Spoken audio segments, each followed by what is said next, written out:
গোপালগঞ্জে ধাওয়া পাল্টা ধাওয়া, ফাঁকা গুলি বর্ষণ ও হামলার ঘটনায় রণক্ষেত্রে পরিণত হয়েছে পুরো শহর।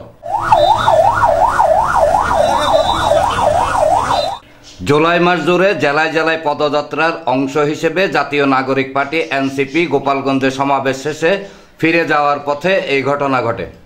বুধবার বেলা 2:45টার দিকে জেলা শহরের লঞ্চঘাট এলাকায় কার্যক্রম নিষিদ্ধ থাকা আওয়ামী লীগ ও নিষিদ্ধ ঘোষিত সংগঠন ছাত্রলীগের নেতাকর্মীরা সড়ক অবরোধ করে তাদের গাড়িবহরে হামলা চালায়। হামলা চলাকালীন সময়ে এনসিপির নেতারা পুলিশ সুপারের কার্যালয়ে অবস্থান নেন।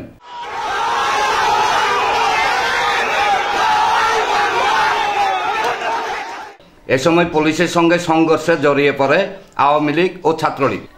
এতে করে রণক্ষেত্রে পরিণত হয়েছে পুরো গোপালগঞ্জ শহর।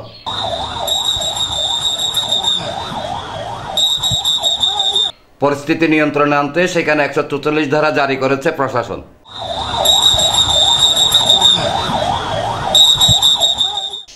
ডেস্ক নিউজ, প্রগতি 24 টিভি।